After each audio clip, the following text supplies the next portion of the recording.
Trickle down economics is a lie. The promise that was prosperity at the top would trickle down did not. Since 1980, worker productivity has roughly doubled, but typical wages have barely budged. Almost all of the gains were captured at the very, very top. Today, the richest 1% of Americans own nearly as much wealth as the entire bottom 90% of people combined. And that isn't on accident. That's a policy outcome. That was a decision, and it has a date of birth.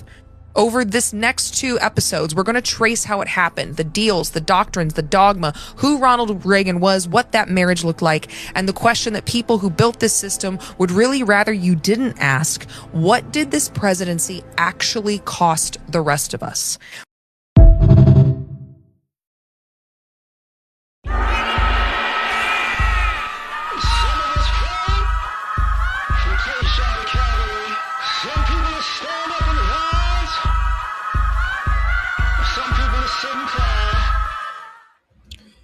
What's good? What's good? We're going to talk about trickle down economics 2.0, 3.0, however you want to see it, right? Well, I remember the concept back then when I was a child. And what's funny about trickle down economics in the 80s, it was a lot of poverty in the 80s, right? And there was a lot of,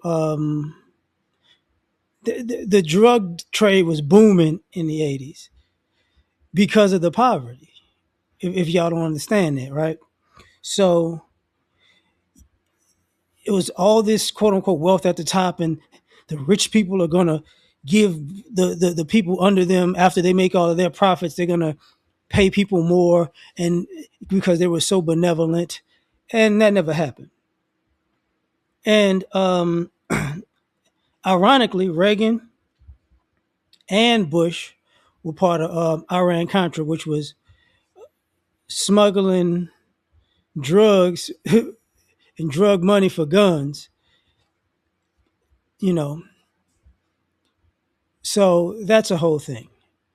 But that concept, in my opinion, trickle down economics, it was, it still was that European concept of nobles and serfs and peasants, where, you know, these rich people are gonna make sure you poor people eat. And that never was a thing. Now, because it failed so miserably, I remember Clinton being in office, and with Clinton balancing the budget. And oh yeah. By the way, when Clinton was president, people didn't think he was far left enough. They like he was center right. If I remember them saying that correctly, he was center right.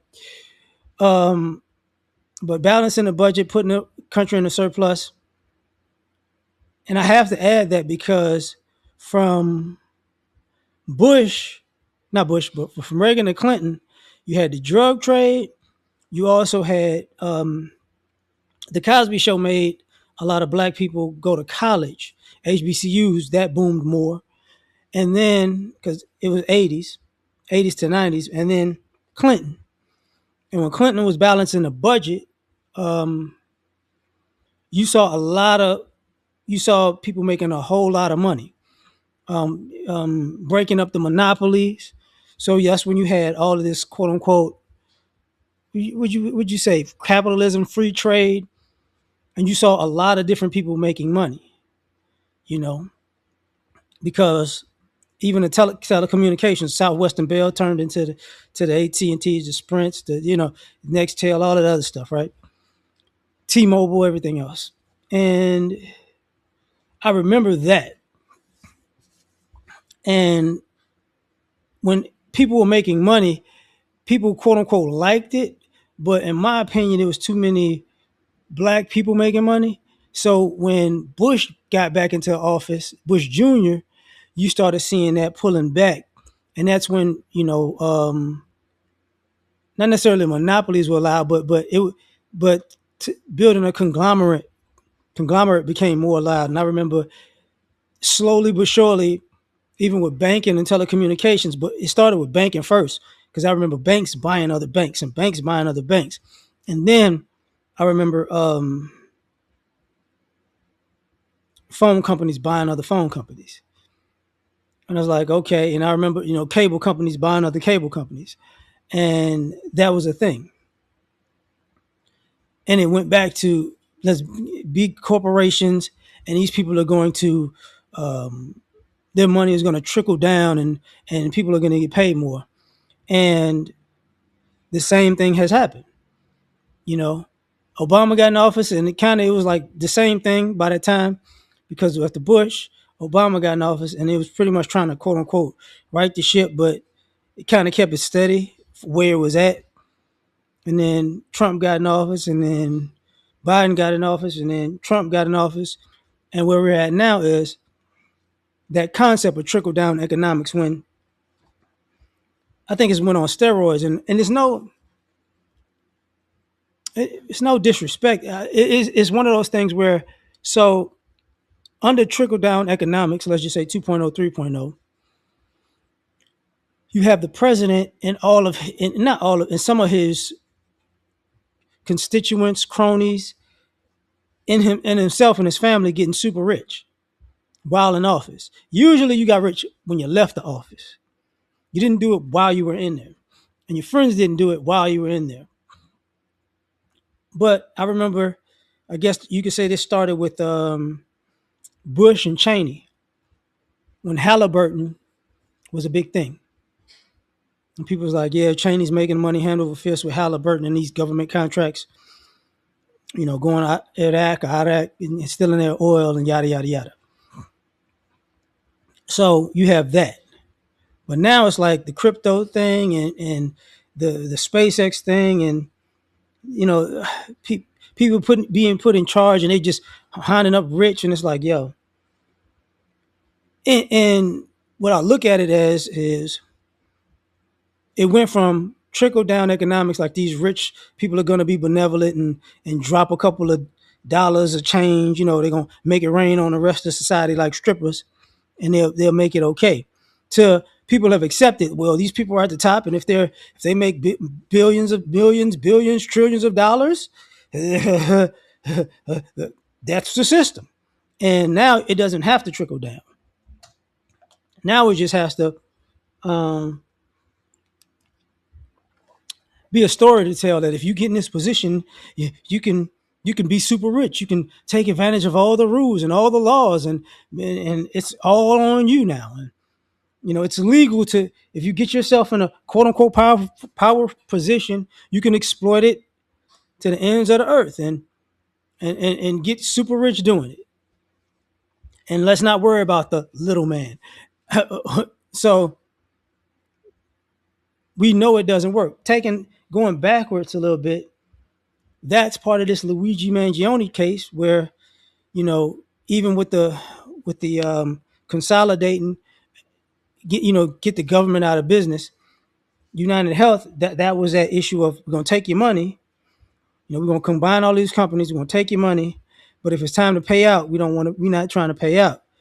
And it's like, oh, okay, this is what we're doing.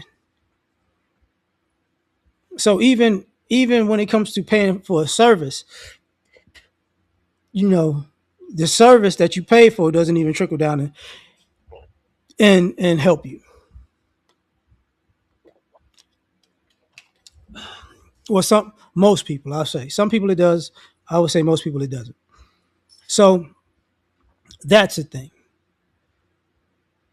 And not to mention, um, you remember when the housing crisis happened? Housing market blew up. That was a thing of, people got rich by screwing other people over, and people got rich, like in the movie Big Short, betting against the market, because basically it was set up, as we call it a house of cards, Ponzi scheme, basically. So, that was part of the Bush Jr., the too big to fail concept with AIG and Lehman Brothers, and remember when Enron scammed their way to the top. And I'm saying all this because it goes together. Because people assume that, hey man, when these people make all this money, it's gonna everybody's going to eat, and that wasn't true. Same thing with the oil and gas companies. They were getting record profits, but people were paying more and more and more and more and more, and because of gas going up, transportation of goods went up, and the goods went up, and now you talk about this inflation thing, right?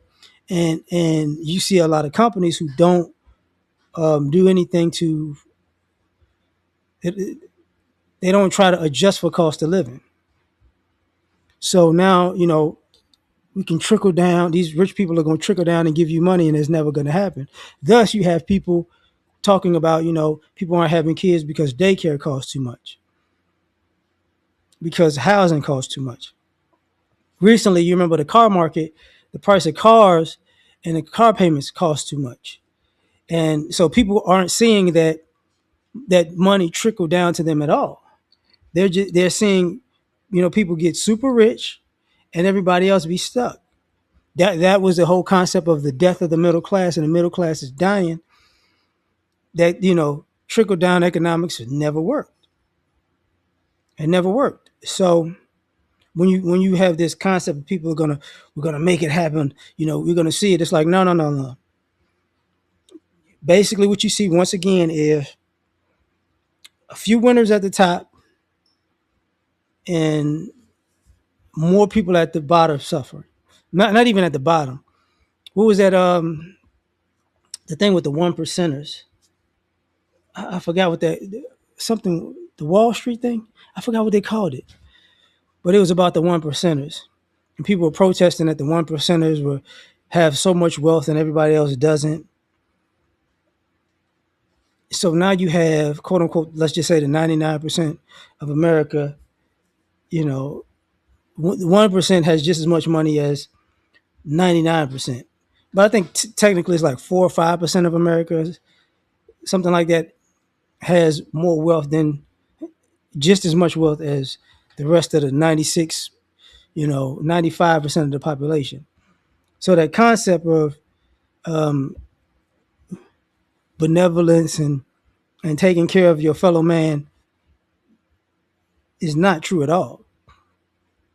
Not that's why, in my opinion, you hear people talk about it's slavery, it's slavery, it's slavery, because they have to realize that people are getting overpaid so people can get underpaid, and the goal is to get into the position of the overpaid, which that is part of the rat race.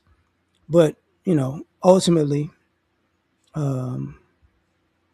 trickle down economics will never work. So I'm gonna leave it at that. Tell me what you think. Catch you on the next one. Peace.